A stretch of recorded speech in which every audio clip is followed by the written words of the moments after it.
Hello everyone. Welcome. Apologies for ambient baby sounds in the background. Just letting people in, and we will be starting momentarily. Welcome. Hello, great. I know we'll have a few more people trickling in, which is fine, but we're gonna get started. Wonderful to see everyone on Zoom. My name is Sari Kamen. I'm the Public Programs Director of MOFAD. I'm so glad you'll be joining us. This feels very familiar. We have done a lot of virtual programs over the past 2 years for obvious reasons, not for a little while though, so it is really nice to be back.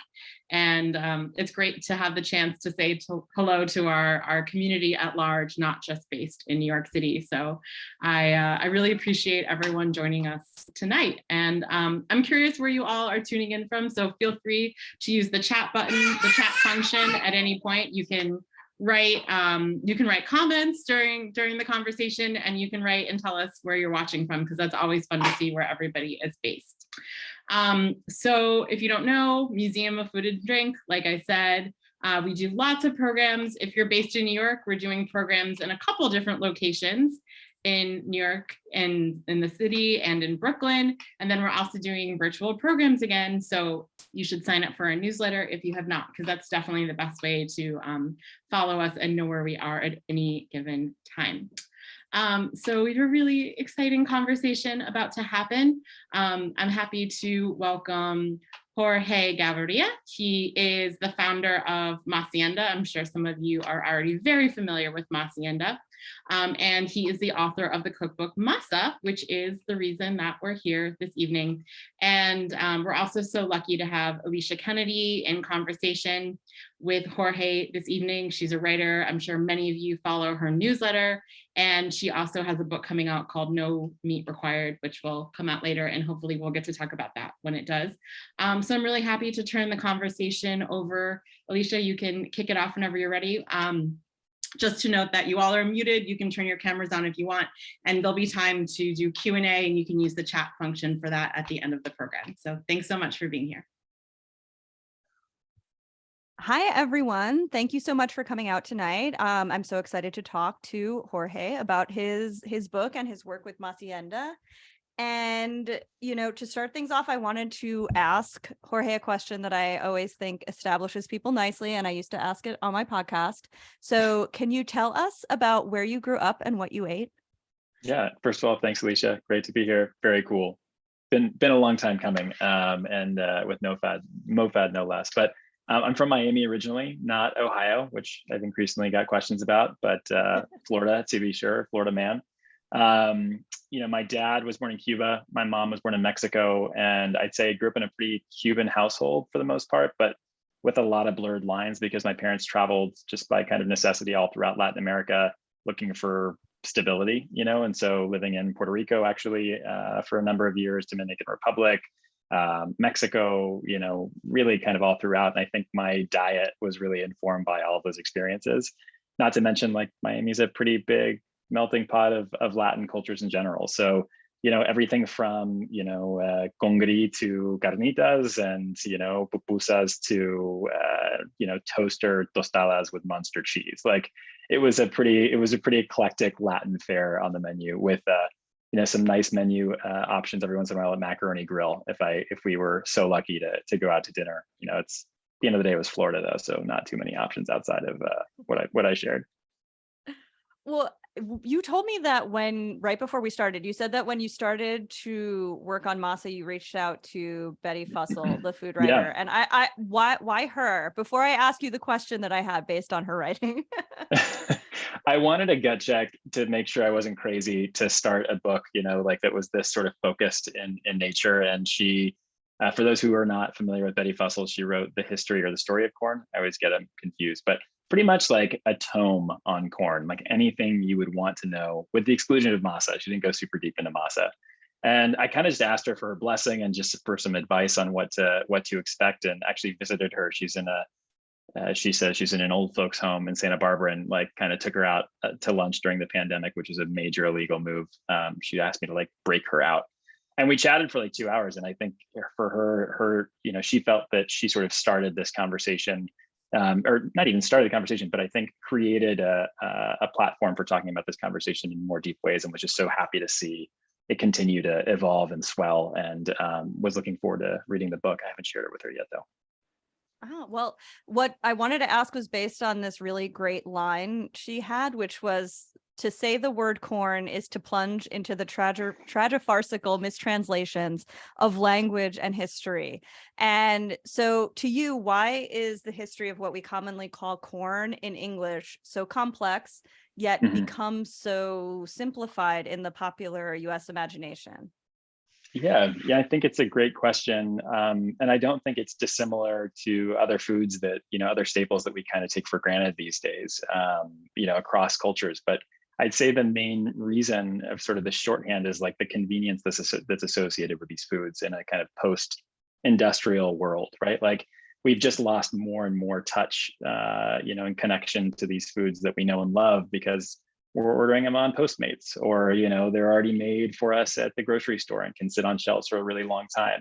And so I think that really kind of what we're seeing in that kind of disconnect is just sort of a kind of this passing from active to passive consumption, and that's really kind of dominated the last 75, 100 years of our diet. Right.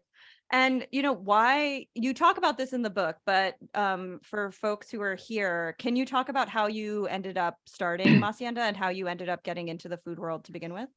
Yeah, so I grew up in Miami, and was lucky enough to get out for a little while and explore the world outside of South Florida.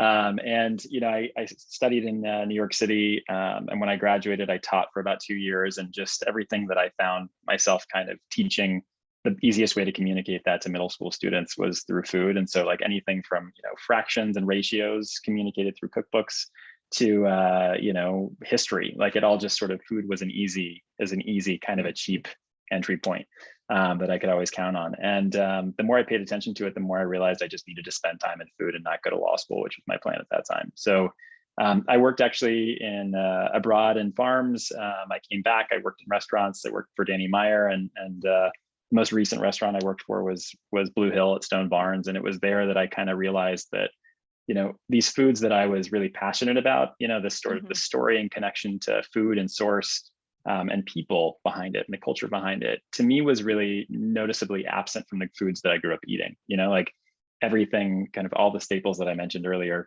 pretty much were produced by Goya, if not exclusively produced by Goya, which has had a bit of its own identity crisis over the last couple of years, right? And I think, to me, I just thought that there was a higher potential in terms of how these foods could be communicated, how they could be appreciated, and I just kind of wanted to build my own version of Goya in a sense, with a kind of like be the food company that I wanted to consume in the world, with these values kind of at the front and center that I was mentioning. So where to start if you're thinking about kind of the Latin American experience? I mean, masa is the connective tissue across Latin America, not just Mexico. And it just, it was a part of kind of my upbringing that really I felt was, I think highlighted where I came from, and also just had so much mystery that I wanted to understand and explore in a deeper way.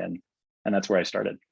Right. And, you do note in the text as well that masa in Merriam-Webster and kind of in the broader, like English speaking imagination is what we use to make tortillas rather than like dough in general. Even Right. though, sourdough starter in Spanish would be masa madre. And so, but you're able to show in the book how masa has this life throughout Latin America. How did you start to dig into that? And how did you first kind of realize that masa had this life, that it was this connective tissue in Latin America? Yeah, it's funny. It's kind of if you've read Bill Buford's, he talks about like this problem of the bolognese and how like there's just so many regional claims to this food. And like I hadn't really thought about that very much until I got a few years into Masienda. And as I mentioned, I grew up eating masa in various forms, and it was informed throughout my entire community that I found myself in, and kind of the cultures that made that community up. But to me, it was just sort of culturally always there. You know, it was sort of felt culturally kind of present, fluid. It wasn't really defined or dominated by any one culture. At least that's how I kind of grew up associating with it. And it was sort of distinctly Latin, you know, in a way, but beyond that, the folks who were giving it to me, you know, certainly my parents had no idea how to make it from scratch, right? So there was certainly a disconnect. And I think that to me was really, you know, was it sort of an earnest and also just like genuine sort of sensibility where I was coming from. Like it was just, I was just curious, you know, it seemed to make up a lot of the places and people that I knew well. But when I started to dive deep into it vis-a-vis Masienda, which really our whole mission is to celebrate the richness of the Mexican kitchen, and you know, with a real emphasis on masa, because corn, which makes up masa, was basically invented in Mexico. It's kind of an important place to start that foodway conversation. You know, I think to me, the deeper I got into it, the more I realized, oh man, this is very complex. Like there are lots of regional claims to this food. And I think to me, it was really important as just a reminder to myself and all of us to recognize that this has become a part of the fabric of you know, our hemisphere, you know, of our now even more globally speaking. It's become a staple that is used and loved across the world. So just kind of having an open mind with how we kind of think about this and reframe that conversation to be much more inclusive and frankly representative of the cultures that actually, you know, call it their own staple. Right. No, I mean, it was really interesting to me that I had to start reading archaeological research to write about corn and how it ended up like in the Caribbean. And I'm reading about, you know, the like corn like remnants in the dental cavities. I'm like, well, how has my life come to this? But it's fascinating. Dental calculus, I think is what it said, which was also calculus. Just an amazing it's such combination a weird of words. Phrase. Yeah. But to talk to you about, you know, the work and the labor of making tortillas, you know, and how it became so mechanized and like so many people, like so many things. This is just something that happened with industrialization, is that so many people forgot how to make things from scratch. And so now, you know, there is this resurgence with homemade tortillas, both with masa harina and with, I think, flour tortillas. It's like I've seen so many more people making tortillas at home. Maybe it was a pandemic moment for people too, but I think once you make them at home, it's really hard to go back to eating the crappy tortillas. But I wanted to ask about, you know, the gendered nature of that work and how that came up in your research and in your writing for this book, because, you know, a lot of the chefs, of course, in restaurants who are going to be using, you know, this wonderful heirloom masa harina are going to be men, and a lot of the tortilla work at home is women. Like, have you seen a shift in this and in how these tasks are distributed between the home and the restaurant, between, you know, how this labor has changed in gender kind of understanding too? Yeah, no, you nailed that, by the way. I think that's one of my favorite things I learned in the process of researching the book, is just like the true disruption that came with masa harina, you know, at the turn of the 20th century. Like it was, you know, we kind of vilify this as like, you know, industrialized food, and there's a lot of problems with it for sure, but it was quite liberating at the time for the matriarchs of the household, you know, who now had more time to do other things, whether that was pursue, you know, entrepreneurial, you know, pursuits, or spend more time, like whatever it was, you know, it opened up, you know, the schedule book, you know, and allowed folks to spend a little more time doing other things other than making tortillas all day. Yeah. But I think that, you know, it's interesting when the mechanization of the molino, which is basically how you take this. So just backing up for a second, masa is this special corn dough that's made from field corn that has been cooked in an alkaline solution, which is basically water with some calcium hydroxide. It's like very basic, very caustic. It breaks down the corn, it makes it super nutritious and workable into a dough. The grinding process of this used to be very manual, like around, again, end of the 1900s, beginning of the 20th century, 1800s, beginning of the 20th century. It was all sort of very laborious. You'd have to be on your hands and knees with a metate. And, when electrification of this process happened, men were the business owners who, the women would take their corn to at the molino and actually have their corn ground. And it's amazing. Like the second that industry and business and sort of economics were sort of brought into the equation, men immediately sort of took this over, which I find very curious and perhaps not surprising. And so, yeah, to your point, I mean, the industry has largely been led by men, including here in the U.S. and the kind of the diaspora communities. But increasingly, I think with chefs and also just kind of the hopefully the increasing, fluidity of how this all works, it's certainly a little bit more even. But I think surprisingly, on a domestic front, more men are getting involved in it. Which hopefully the matriarchs of yesteryear are really excited about. But I think there's still kind of, at least in Mexico, there's a very much still a gendered approach to the kitchen, where it's like you're as a man, you're not supposed to be doing this. This is really, right.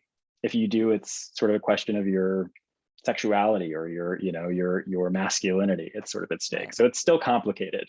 Yeah. But I hope it's a little bit more, equal in ways. Well, it's kind of it is interesting that when women used to do this work, then industrialization came. Now, when we kind of reframe this labor and make it sort of artisanal and make it hobbyist, then it becomes a bit more of a thing that men can do at home, like smoking a brisket or something like that. Yeah. It becomes like a big project, then it's okay. But, right. And I think that this, for me, does bring up the question of like, and I think about this all the time, of what comes after the artisanal moment, and I'm jumping around a bit, and I'm sorry, but this is what I'm thinking about, is that the idea that, these commodities kind of have this nice moment and it becomes and it's good because it is better for farmers. It does support a good supply chain. But then what happens after that? What do we really want to see that change be in the food system? And so what do you see as Masienda's role in shifting kind of the economy or the system of Masa from the grower to the person, and at the end of that chain? Man, I think that when I started very naively in 2014, it was a very sort of black and white, simplistic, reductive way of thinking, which is basically, I'm going to disrupt this industry. That was like a common word that we used when we were starting businesses at that time. Like that was the way to sort of justify the craziness we were about to embark on. And then, just stick it to the man. Like that was a two-pronged imperative. It was like basically my whole business plan. And, obviously pretty naive, like I think for a lot of reasons. And I think it also just it was grossly simplistic. Like there's so much more complexity here between the companies who are sort of the major stakeholders in this conversation to just the politics that are involved, that are really largely outside of our day-to-day control. Government subsidies, like it's such a hairier conversation. But I think, over time I realized that's not at least my personal mission. I think that the very least, the goal is to create an alternative to a supply chain and a value chain that I felt didn't quite represent my own values as a consumer. And I felt like I just had my own I had a personal responsibility to just create my version of change in the world that I felt was incremental success. But I think what's interesting has been that this tiny niche company called Masienda and sort of this greater movement around Masa, I think is mostly, to me, the power lies in not so much we're going to get heirloom corn on every single corn product that's out on shelves today. It is really just challenging the notion of the nature of our consumption today, right? Yeah. Like incrementally, are we getting closer to having a front seat, to our next meal? Do we even care about that? And I think that has largely changed in the last 10 years since I started thinking about this. Not just because of Masienda, but because of so many food companies and writers like yourself who are sort of peeling back the layers of the onion and exposing where we got off track and sort of just giving us that choice again and really kind of reminding us that we have agency, in this food system. So I think to me, that's the biggest kind of systemic enduring change. Is just sort of like, sort of stewarding our values as consumers and showing us like, there's more out there, you know what I mean? And creating those options. No, and that's so important. And it brings up how in the book you do a comparison of Masa and coffee and say, Masa is in its third wave, the way coffee is in its third wave. And, that has, how did you come up with that kind of relationship? Because to me, it also, it reminds me of chocolate as well, which is, and these are ways, again, like you're saying, of just reminding people that there are differences, there is agency here. But how did you come upon the comparison, and why was coffee the right point of comparison? You know, it might be problematic, and I'm sure the Amazon reviews have really yet to really trickle in yet. So I'm sure I'll get a bunch of trolls or commentary. But you know, I think for me, it was helpful because this was a commodity that I had grown up with. You know, and whether it was like Cuban coffee at the ventanas of different cafeterias in Miami or Folgers at home. My mom made instant coffee every day. My grandmother literally got the scoops of coffee that you would just add to hot water and like instant. I don't even know what it's called. It was like anyway, that genre of coffee is what I grew up on, and Café Bustelo. And to me, when I got to New York and then finally, you know, like I made it into a fancy coffee shop and got a $5 cup of coffee, which felt like, you know, crazy at the time. I sort of recognized like, man, there is a huge difference, and they can coexist, but there's certainly a difference to be observed and even appreciated. When I had that first tortilla in Oaxaca that was of a completely different value chain and preparation, you know, process, it was a similar sort of experience. Like, man, this is not to say like this negates everything I've ever eaten. You know, there was a time and a place, but it definitely like raised the stakes a little bit, you know, and nice things are nice, you know, like it was hard to go back from that moment. Yeah. So coffee specifically, you know, interestingly, it's mystery sort of in terms of its origin. You know, like we don't really know how it started. We know it comes from Africa. We know it's sort of culturally ubiquitous, and cultures across the world have made it their own. Think of Turkish coffee, Cuban coffee, you know, cappuccinos, right? There's so much sort of, I don't know, representation in this across cultures. Not to mention the very cultures that birthed it, which is still very ceremonial and not consumed quite as a drug, you know, as we do across, you know, the Western parts of the world. You know, similarly to Masa, really hard to kind of pinpoint exactly how it started, you know, exactly what place it came from. But it's now culturally ubiquitous across the world. I mean, think about Korean tacos, and we have customers all over, you know, all over almost every continent in the world, with the exception of Antarctica.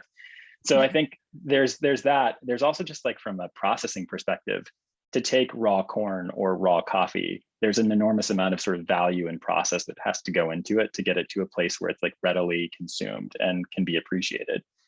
Even the same technology, we use ultra hermetic bags that were pioneered by the coffee industry to store our bags without having to spray them with pesticides. So I think all of these things, like how you create a market that's not, you know, it's technically pegged to a commodity, but has a whole value into its own. It just kind of every sort of each of these data points started to kind of add up, and I realized, man, we've got a lot to learn from coffee, and also a lot to avoid from how coffee has kind of built itself up over the last couple decades. Right. Well, can you speak to that? Like, how would you not want to repeat coffee's mistakes? You know, coffee, I think something that's really different about what we do, I have to remind myself of this all the time, is that Masienda actually goes directly to farming communities and works directly at the farm gate level, which means there is no middle sort of man or woman or barrier between us and the actual community that's producing this, or the individual farmer that's producing this. Coffee, it's become so obfuscated. Even the best of the best still go through some intermediary to get their coffee. There's just sort of, I don't know what it is, if it's just too difficult to aggregate or what, but that's just the nature of it. And kind of the leaders, the standard bearers of coffee, you think about Stumptown, Intelligentsia, Counterculture, you read their sourcing reports and none of them are doing farm gate. You know, they're sort of, they leave it up to like, we do everything in our control, you know, up to buying from farm gate, which we can't do. And I think that that's really interesting to me because, you know, it's a lot more work, and I totally understand why that is. There's just sort of like, you know, economies of scale and efficiencies you get when you work with larger groups of people. So that's the first thing. I think just having that direct connection is something that we try to really, you know, we honor as much as we possibly can. And it's still the model of Masienda. But someone just asked, what is farm gate? Farm gate is buying directly at the farm level. So instead of going through even a co-op or through, you know, a grower's sort of aggregation point, you know, that's like an intermediary, we go directly to farmers themselves and pay them directly in cash in full. So that's the first thing. I think the other thing is just, you know, this is the tough part. coffee is a cash crop. It is even in its sort of like, third wave nature, the kind of this like very glorified, verified version of itself that we kind of obsess over as coffee nerds. It's a cash crop, and corn is very different in Mexico. It is a sacrosanct crop. Has a religious status, and the folks that we've actually purchased from are subsistence growers who are not commercial growers. So the model is inherently different because we are only purchasing surplus that exists thanks to subsistence growers who had a surplus from one year to the next. Right. So I think that is definitely a respect and kind of an inherent check and balance to what we do, because it's just not something that's commercially quite viable otherwise, and really depends on the persistence and kind of the deep-seated tradition that exists in these communities and maintains that from one generation to the next. How have you been able to cultivate these kinds of relationships that allows you to work so closely with the farmers? It's interesting. So I kind of, going back a couple steps, and don't let me forget the original question because I can ramble. But in 2014, 2013, when I started doing research for Masienda, the idea at the time was I was like, all right, we're going to start like kind of a Goya at some point, but like, let's focus, let's do this like really specific thing, do it really well. Let's do Masa. And I was going to open up like a tartine bakery equivalent of a tortilleria in Brooklyn. Just perfect idea. Don't know why it didn't happen. But at the end of the day, I was like, well, there's so much corn here in the US, but nothing really spoke to kind of a higher potential of a supply chain and a value chain that I thought it was capable of. And when I started doing research, I knew that corn was invented in Mexico. I knew that this was like a very, very important staple of the country. But I also knew that the tables had turned quite a bit after NAFTA had passed in 1994, and that a lot of these sort of smallholder farmers that had some skin in the game and had maintained these traditions for generations were really being compromised by the impact of this trade deal. I was like, oh man, this is incredible. Like, how about kind of equalizing kind of the playing field here and buying from Mexico to serve the US and beyond? And just sort of like from an ironic intellectual perspective, I thought it was like brilliant. I was like, oh my God, we're going to turn NAFTA on its head. It's going to be amazing. Well, the truth is that, I was trying to connect with as many communities as I could. I would literally comb through every article that had ever been written on the subject, trying to find folks at Greenpeace and, Oxfam and, whatever kind of NGO had something to say about it, and be like, hey, love what you're talking about. I'm super fired up, going to start this corn company. It's going to be great. Can you just connect me with some of the farmers that you are so passionately talking about? And no one knew who to connect with. Nobody could actually point me to it. They felt very strongly about this as an idea, but had no real kind of context. So it actually took me a longer time than I thought it would. I almost gave up until I came across this group of agronomists in Mexico who work for an institution called CIMMYT, which is the Spanish equivalent is the International Center for Maize and Wheat Improvement. And they're largely considered to be the main force that was responsible for propelling the Green Revolution forward. And I think as a penance, they still kind of maintain this connection with smallholder farming communities. But neither here nor there, they're basically agronomists who had been working on these projects, very selflessly documenting all of the corn in Mexico, 30,000 accessions they had documented in this corn vault that CIMMYT holds in Mexico. And I was like, man, this is incredible. This is really tireless work they've been doing for decades. The only thing missing that they had actually been hoping for was a market that would incentivize farmers to continue growing these biodiverse, strains of maize in very sustainable, traditional ways. They couldn't incentivize anybody to do that, with kind of this trade imbalance existing as it had. And so Masienda was sort of the perfect answer for them to kind of thread that needle and complete this picture of, all right, you've got agronomists here who, let's start with the farmers. You have farmers who've been growing this incredibly diverse, living, breathing, open air seed bank that needs to be preserved for our entire genetic supply for so many reasons. Cultural, biological, just runs the gamut. They're coming up to the United States and moving across, the world in droves because there aren't economic opportunities at a farm level to be able to continue this work, right? They're not able to kind of compete with the commodity sort of Chicago Board of Trade. let's just try to create a fair market so they at least they have the option of doing that if they want to, right? Because at the end of the day, it's completely up to them whether they even want to do this. It's not something that we should be imposing from the outside. And so I think that was a really kind of powerful moment where they just realized, hey, if we just have a commercial solution for this, there might be a way. And we started with about 12 farmers in Oaxaca in the first year in 2014, and kind of steadily that trust grew and kind of that model expanded across 6 states and now 2,000 smallholder farmers that we work with throughout the country. So it's definitely a micro kind of aggregation and sort of community-based agriculture, but it can scale over what we hope to be, close to that 3 million smallholder farmer figure that still exists, today and manages that population of corn in Mexico. Wow. Well, I mean, you mentioned NAFTA, and I wanted to ask about this as well because, well, Eating NAFTA by Alicia Galvez is like, I love it so much. It's so good. Yeah. But can you talk about how NAFTA affected the corn industry in Mexico and how these farmers have kind of, rejected that or fought against that, or however they have kind of not fallen prey to the problems?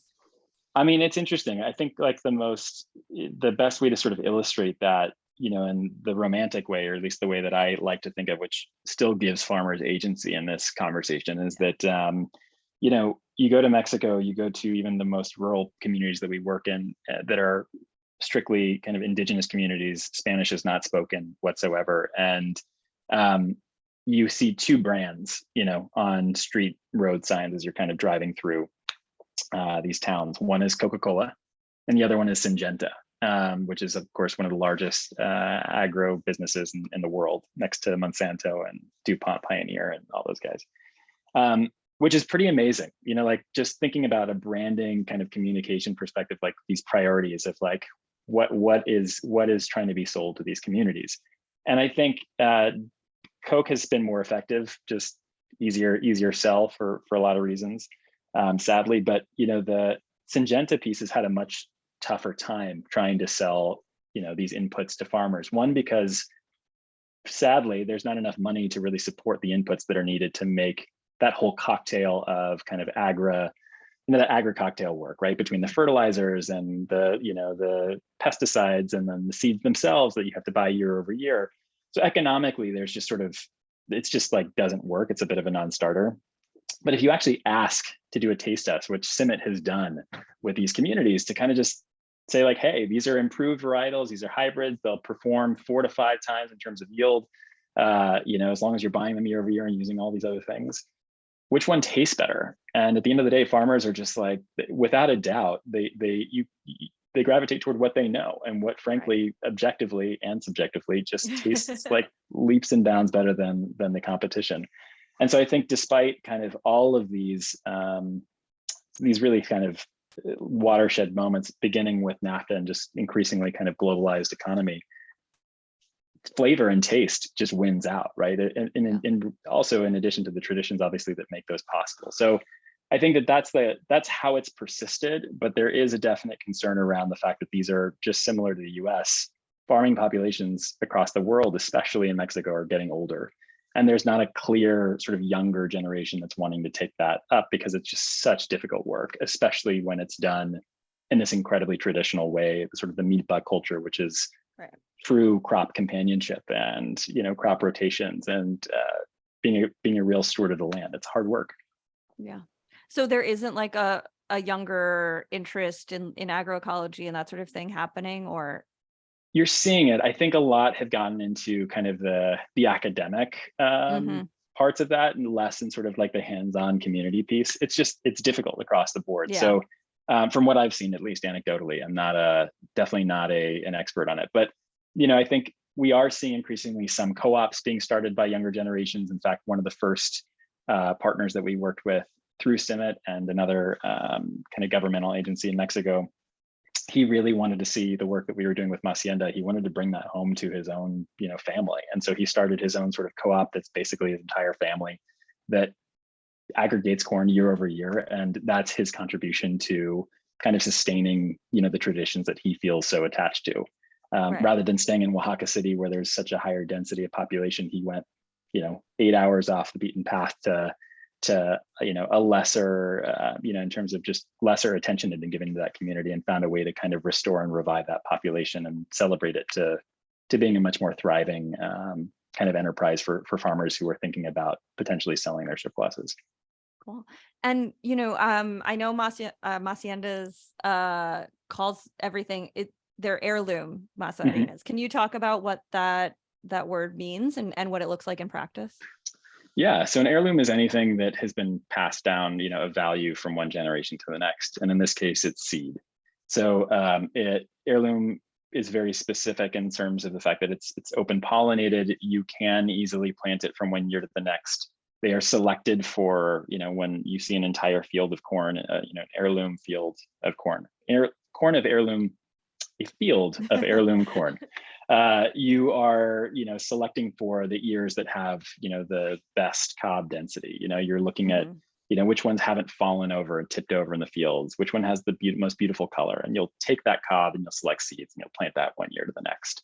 That's sort of basic kind of corn agriculture 101. Right. Hybrids are kind of you're taking certain genetic characteristics and you're sort of predetermining them one year to the next. So they actually lose a little bit of their vigor from one year to the next, which is why seed companies, one, they own the intellectual property to it, and two, you're really kind of forced, whether you want to or not, to buy into it from year over year because your yields depend on it. Landrace is just a more specific designation of heirloom. It just means that it's an heirloom that has really kind of become endemic to a region and can't really survive anywhere else. So if you were to take, a handful of corn seeds from, Nopala in Oaxaca and try to plant that in Iowa, it probably wouldn't survive. One, it's not the same microclimate, it's not the same elevation, but also the soil and kind of that soil ecology doesn't quite match to help survive, to help a variety like this survive outside of its natural context, if that makes sense. And well, one, I want to remind everyone to ask questions in the chat if you have any. And two, the word heirloom has a very, clear meaning in this context. How do you feel about other kind of labeling words that get attached to foods? What really can mean something when it comes to a product like masa harina?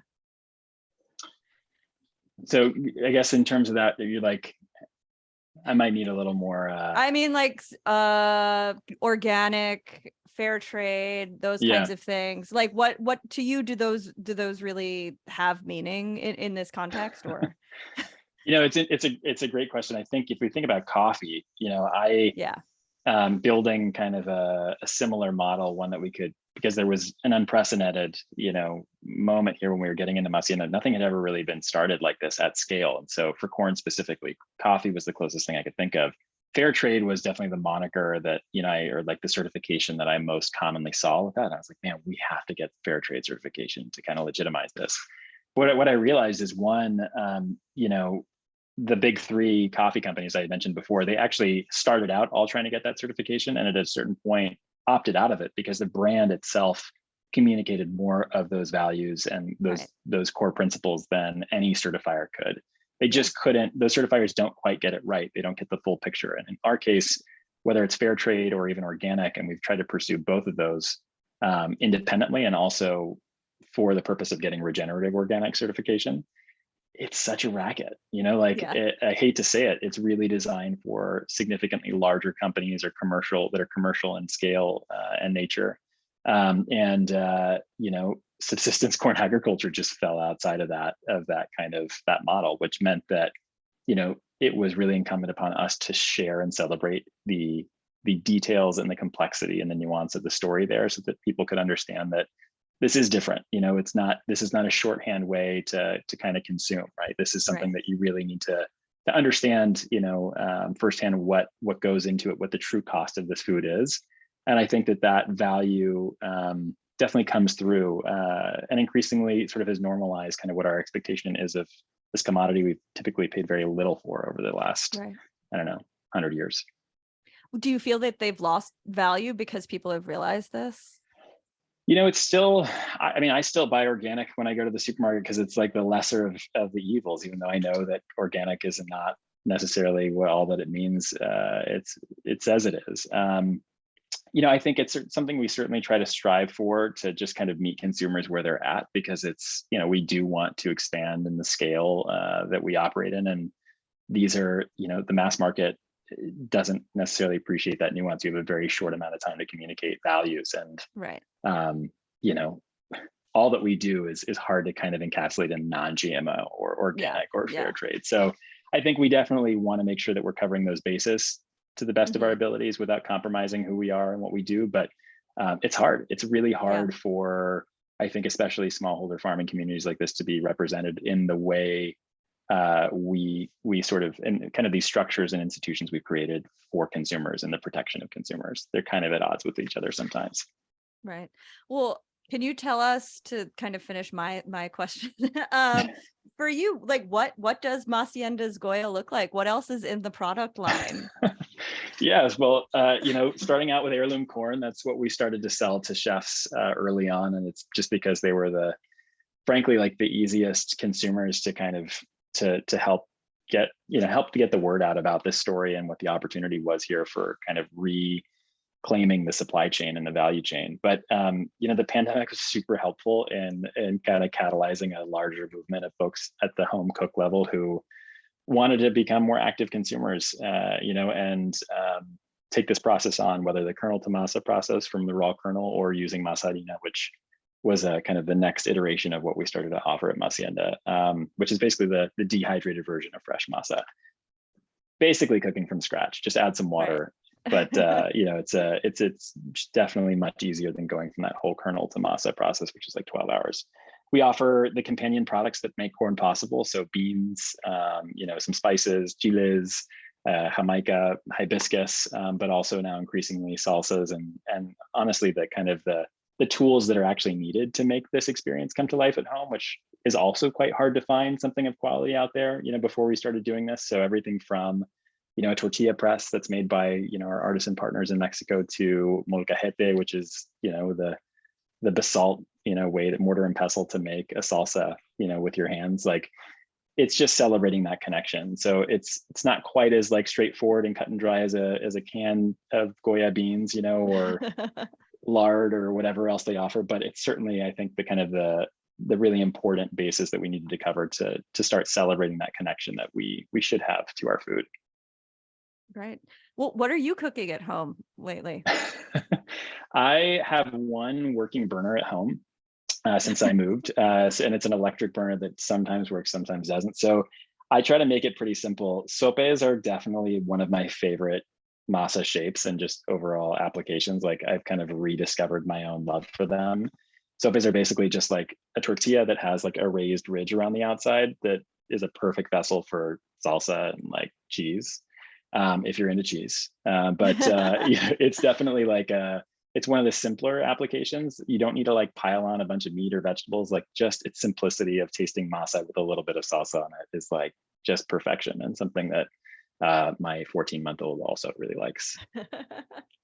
Well, I'll tell you that my husband never liked corn tortillas until I made them from scratch with the Masienda Masa harina. Oh, nice. So now I have a lot of extra work myself in the kitchen, which is fantastic. I love it. I'm happy that we're still easier hearts and easier minds. than a metate. Yeah, easier than doing the whole thing with a metate, which exactly. we've come a long way without compromising the quality. Exactly.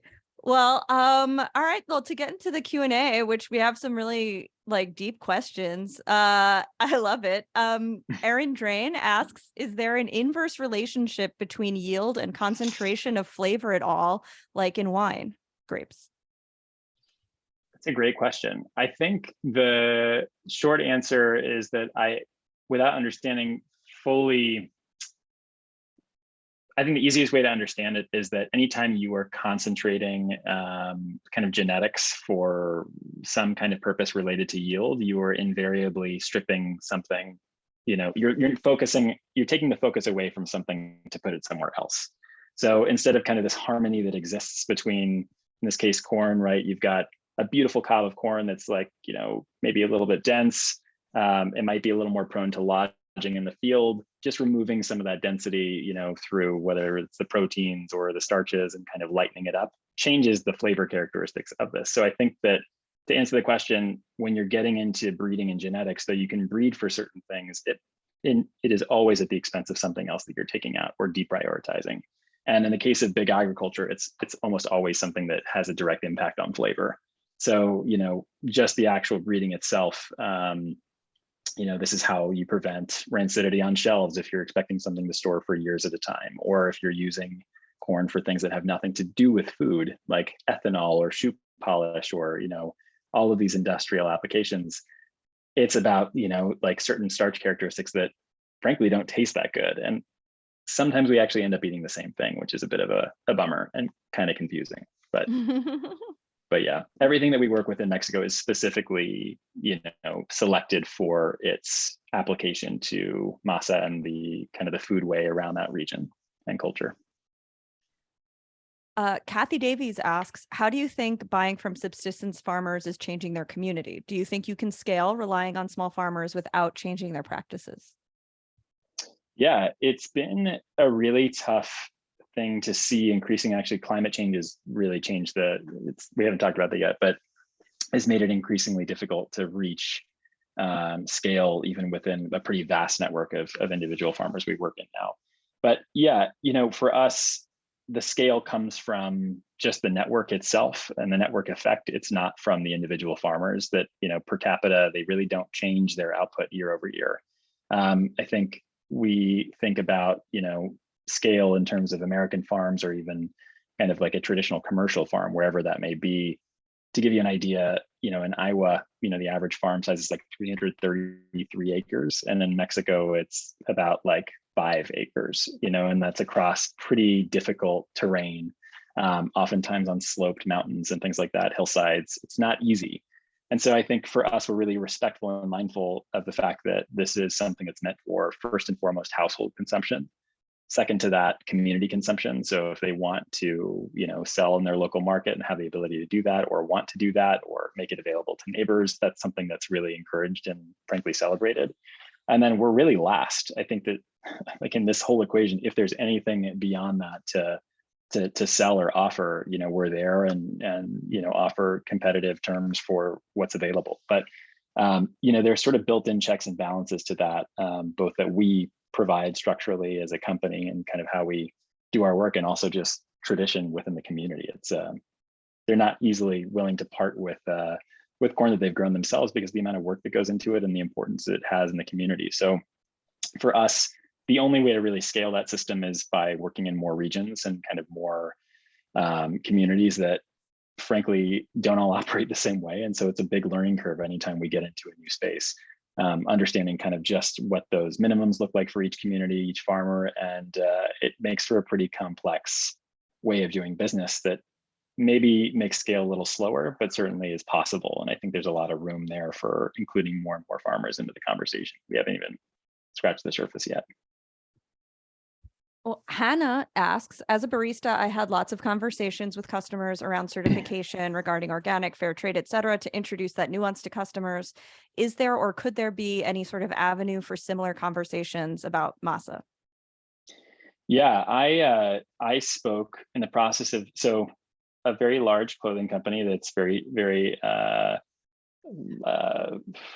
salient in the regenerative organic conversation these days, and sponsoring a lot of its like promotion, reached out to us 4 or 5 years ago asking if we would be interested in being kind of one of their pet companies, in the stable of like great examples of regenerative agriculture.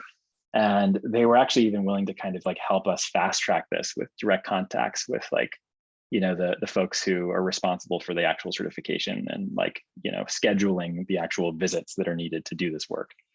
And the long story short was none of them were actually set up to kind of review the type of agriculture that we operate in. I think when we think of farm, again, we think of kind of this commercial entity, and these are subsistence farmers who operate in a totally different space. So whether it was organic and, just sort of the treatment of native lands and, virgin land, and how,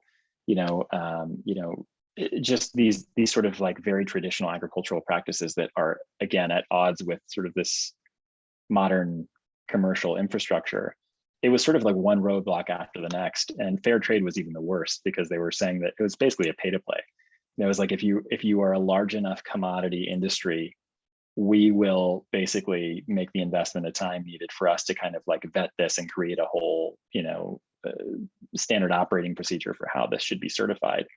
But they actually said, Paul Rice himself actually put this on our site, said that this was not a big enough commodity or like global staple to really justify their investment of time. And I was like, how can you possibly say that? This is like the most important crop in the world, probably. It was just like, there was no interest. And I think as a result, I've seen a lot of actually food companies kind of dismiss or eschew the whole certification process altogether, like we were talking about. And I think now they're trying to make money in fashion, more and more. But it's tough. I think for us, the best thing we can do is just sort of answer questions directly from consumers and make as much of what we do available as possible, given the limited bandwidth our team has. Right. Well, Malika asks, how much of an impact do you think Masienda can have in disrupting the food system as you originally envisioned? Can you imagine a more ethical system for masa consumption in the US more broadly than in the niche of consumers Masienda potentially caters to? Totally. I mean, I think like you just follow the story of organic, consumption in the US, and this was like a highfalutin kind of like very sort of privileged concept in the Bay Area, and something that felt very niche at the time. And now, Walmart's the largest retailer, I think, if I'm not mistaken, of organic produce in the world. So, talking about kind of that, it's gradual, it's incremental, it's kind of words that maybe make us uncomfortable, but it's happening, it's just, Right. It takes time. And I think that, while I'm hopeful that we can make a pretty big dent in the supply chain, and serve as many farmers as possible. That's also not like what I see as being the answer. I think that this is largely, if you think about how culture is, and, famously that Devil Wears Prada scene of like the cerulean blue sweater. I don't know if anyone's seen that. It's like, you think you're not participating in food or fashion, but like the truth is that this has been a long journey to get to where it is today, right? And in the example of this sweater, it's like, Oscar de la Renta had started, like talking about cerulean blue 5 years before that. And then it ended up kind of diffusing throughout culture in a much sort of bigger, more accessible way. And I think, Maseka, Gruma are taking note on what consumers are talking about right now. And they're just sort of like basically de-risking it from a marketing and investment standpoint. And once it hits a critical mass, they're going to try to create products that speak to that occasion, whether it's cleaning up their ingredient decks or at least starting a separate line of product that has a more direct connection to source. That to me is a positive outcome, even if we're sort of, we're in some ways compromised, or there's more competition for us. I think we serve as a model, hopefully, for a way of kind of overhauling that system. And I think we're so far, with the help of chefs and home cooks and every stakeholder and our conversation, we've done a pretty good job of getting people's attention. Right. Well, Mahika asked, and this is related, I think, the issue of price, how did you decide on your price point, and how do you grapple with that price point, making it maybe inaccessible to certain people? Yeah. Alicia Galvez actually had just mentioned that in this, there's a great good food episode that we were talking about just before the meeting that covers all of these questions and more. But the skepticism, or I think criticism that certainly in the academic world we've seen a lot, is just like, this is an elitist food because it's so expensive, and for better or worse, this sort of movement or revival or renaissance or whatever we want to call it, this attention really started with high-end kitchens. Enrique Olvera was our first customer, and had a lot to say about the food, and had a lot of kind of experimentation and kind of nuance he wanted to kind of like just play with here, in terms of adding his sort of own personal touch, artistic touch to it. But yeah, like it was a super expensive dish to get duck carnitas with a side of tortillas, and it was like $80, and to get a side of tortillas is like, maybe for 6 tortillas, who knows? It's like $10. I'm not sure. It depends on the restaurant. But I think that, while that's I think every technology, every kind of small value chain, starts somewhere and ends up kind of expanding. With it, that expansion definitely gains, economies of scale or efficiencies along the way. We're no exception to that. I think when we started selling in 2014, the price per pound of corn was like $2.75, and we're down to like $1.20 today. So we ourselves are trying to do everything we can, not at the expense of farmers, to make it as accessible as possible. But at the end of the day, I think what Alicia missed in that, frankly, and what I think a lot get wrong, is that we're comparing this to the cost of subsidized corn in the United States and products that come from subsidized, government programs that are making food artificially cheap. And not only are they making it artificially cheap, they are also, I think, completely missing the actual true cost of that food when consumed in that state, which is devoid of nutrition or compromised in nutrition, which then causes health effects that are, externalities that we all end up paying for in some way or another. And so I think if we're going to have a real conversation around the cost of food, like, you need to really take into the true cost of what food is. And if we're talking about corn, like, there's just no way to compete with government subsidies, both in the US and in Mexico. And so, it's just, I think it takes a lot of effort to get the prices down. And for our part, we try to do everything we can to make it as accessible as possible. And, I think over the last 9 years, we've done as much as we can we've gotten a pretty competitive price point, honestly, compared to Bob's Red Mill, at least. Well, yeah, that's a huge point, and one that comes up also with the meat question as well. We have to talk about the real cost that most people aren't paying for these commodities. And a related question is, are there inherent inequities between running your company in the US while sourcing in Latin America, and how do you deal with those?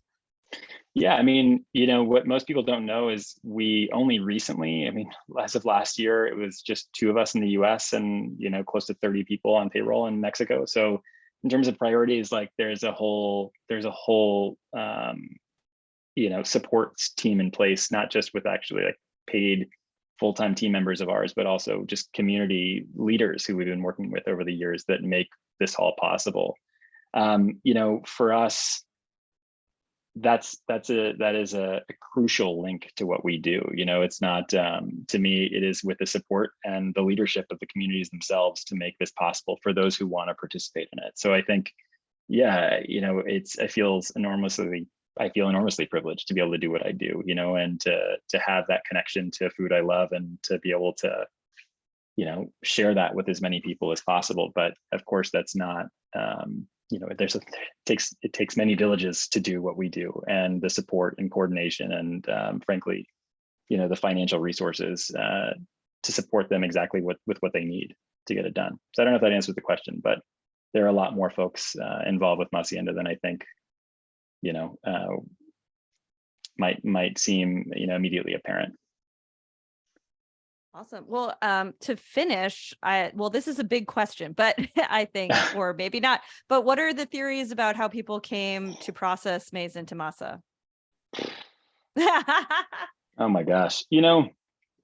Somebody asked this recently of just like, what do we know about the kind of these origins? And I think to give the appropriate credit where credit is due for the cultures that have made this possible for millennia, indigenous culture, this is a sort of a religious experience, and I think that similar to religion, there's sort of like a trust and a faith in kind of like understanding how this works, and sort of having a connection to something, on a deeper level than sort of the literal, product in front of you. Like, there's just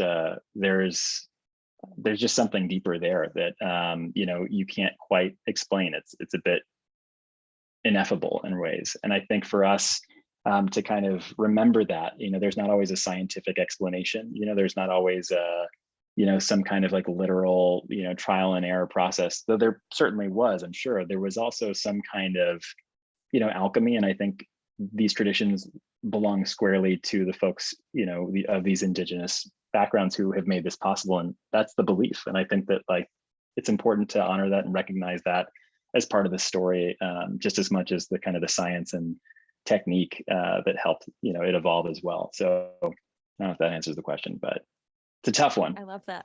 Yeah. Yeah. But some people have answers. Yeah. very wise people. Well, that's wonderful. Well, we're done. This was great. I hope it was great for everybody. Thank you, Jorge, and I hope everyone gets the book and make some tortillas. Thanks so much, Alicia. Can we actually put really quickly in the chat, maybe Selena, you can do this, just where to get the book for folks who want to order it? Yeah. I'll also send everyone an email tomorrow with that information as well. Yeah. Alicia, Jorge, thank you so much for this fantastic conversation, and thank you all for your incredibly thoughtful questions. Like every single time we do an event, I'm just so heartwarmed by the thoughtfulness and curiousness and inquisitiveness of MOFAD's audience, and it's so motivating and inspiring to hear from all of you. And again, so great to have our larger community be able to gather. And I'm so excited we're doing virtual events again. And now that it's like getting chilly, I hope everybody like wants to like be with us back on Zoom, because you know, what else would you want to be doing all winter long except hanging out? Yeah. With that. So thanks everyone. We did record the program, so I'll send a link to you tomorrow if you want to watch it again. You can share it, it's totally fine. You can buy lots of Masienda products. You can buy the book, and eventually soon, hopefully, you'll be able to buy Alicia's book as well. Yeah. So thanks. We'll see you hopefully soon as well. Good night, everyone. Thank you. Bye. Good night. Thanks, everybody. Thanks, Alicia. Thank you.